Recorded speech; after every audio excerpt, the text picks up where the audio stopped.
या तामणात हरभरे घेतलेले आहेत, लाह्या घेतलेल्या आहेत, फुलं घेतलेली आहेत, गेजवस्त्र घेतलेलं आहे, दूध घेतलेलं आहे देवासाठी, तांब्या भांडा घेतलेला आहे आणि पाणी घेतलेलं आहे.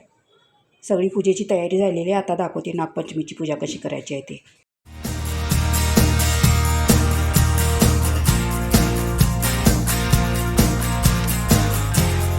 हाय हॅलो नमस्कार.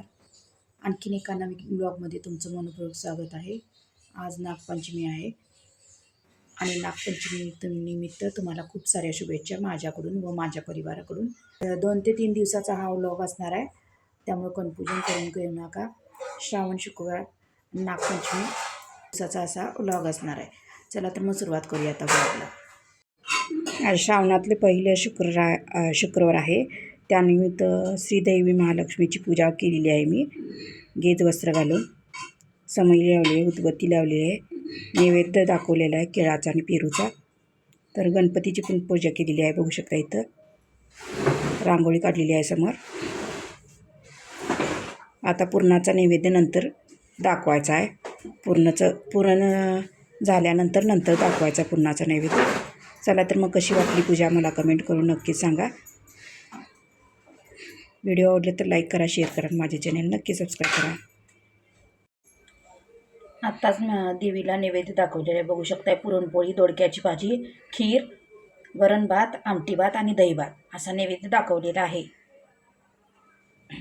चला तर मग तुम्हाला कशी वाटली आजची लक्ष्मीची पूजा ते कमेंट करून सांगा नक्कीच.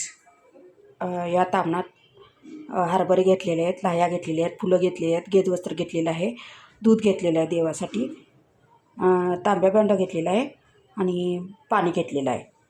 सगळी पूजेची तयारी झालेली आहे. आता दाखवते नागपंचमीची पूजा कशी करायची आहे ते. प्रथम नागोबाला पाणी घालूया.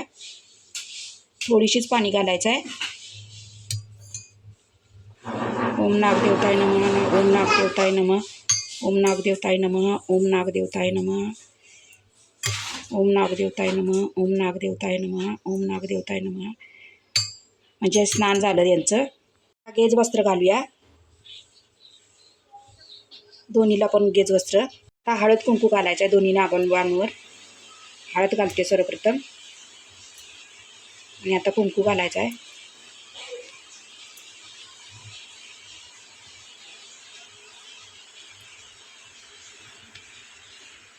नागोबांना नागवस्त्र घातलेलं आहे. आता दूध घालूया, कारण नागोबाला दूध आवडतं म्हणून दूध घालूया. थोडंसं घालायचं आहे. दूध घातलं बघा. अगदी थोडंसं घालायचं आहे. आता फूल घालूया दोन्ही नागोबांवर फूल घातलेलं आहे बघा. समोर पण ठेवू, कारण नागोबाला लाह्या आवडतात खायला. आणि हरभरे पण ठेवलेले आहेत समोर. दुधाची वाटी ठेवलेली आहे, दुधाचं नैवेद्य दाखवून घेऊ.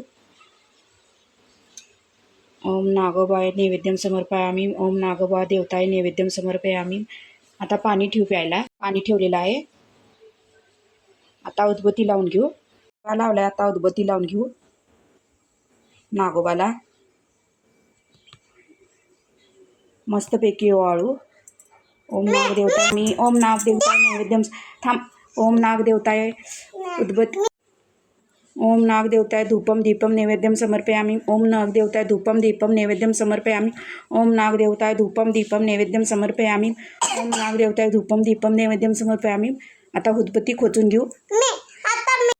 तर अशी पूजा केलेली नागोबांची बघू शकता. इथं हे नागदेवता ही पूजा आणि आम्हाला वर्षभर आमच्या तुझी कृपा अशीच राहू दे अशी म्हणून प्रार्थना केली आहे. आणि आता हा नैवेद्य दाखवला आहे, जो मेन नैवेद्य आहे तो मसाले भात, हरभऱ्याची उसळ आणि तिखट मिठाच्या पुऱ्या. पंचमी साजरी करणार आहेत. इथं डब्यात एका घालून दिले बघा. हळदी कुंकू, फुलं, हे लाह्या आणि बिजाणे, उदबत्ती, पाण्याची बॉटल भरून ठेवली आहे रात्रीच, उद्या सकाळी गडबड व्हायला नको म्हणून. आणि फुलं घातलेली आहेत. आणि उद्या सकाळी डबा द्यायचा तिला. फुलं दिलेली आहेत. आता डबा दिलेली आहे. आता या पाठीवर नागाचं चित्र काढून द्यायचं आहे, म्हणजे झालं तयारी तिची उद्याची. सिव्हिल ड्रेसमध्ये बोलवलेलं आहे. तर इथं नागाचं चित्र काढलेलं आहे. इथं सगळी तयारी झालेली आहे. आता डब्याची पण तयारी झालेली अन्वीच्या. दुसऱ्या दिवशी सकाळ झालेली होती. अन्वी डबा आणि सिव्हिल ड्रेसमध्ये शाळेला गेली होती. बघू शकता आता देवाला नैवेद्य दाखवलाय श्रावण सोमवार आणि नागपंचमी निमित्त. एका ताटात दाखवलेत बासुंदी, कानोले, वरण भात, दही भात. मी तर देवाला नैवेद्य दाखवले. बघू शकता नागोबाला कानोले, बासुंदी, वरण भात आणि दही भात. आणि कुलदेवतेला सुद्धा मल्हारी माळसाकांतला नैवेद्य दाखवलेला आहे. असाच हा बासुंदी, कानोले, वरण भात आणि दूध भात, दही भात. तर अशी दुसऱ्या दिवशी सुद्धा नागाची पूजा केलेली आहे बघा, नागोबांची. फक्त फुलं लई आहेत. बघू शकता दिवा लावला होता ते विजला. इथपर्यंत ब्लॉग बघितल्याबद्दल धन्यवाद. Thanks for watching. परत एकदा भेटू नवीन ब्लॉगमध्ये. तोपर्यंत धन्यवाद. Stay tune.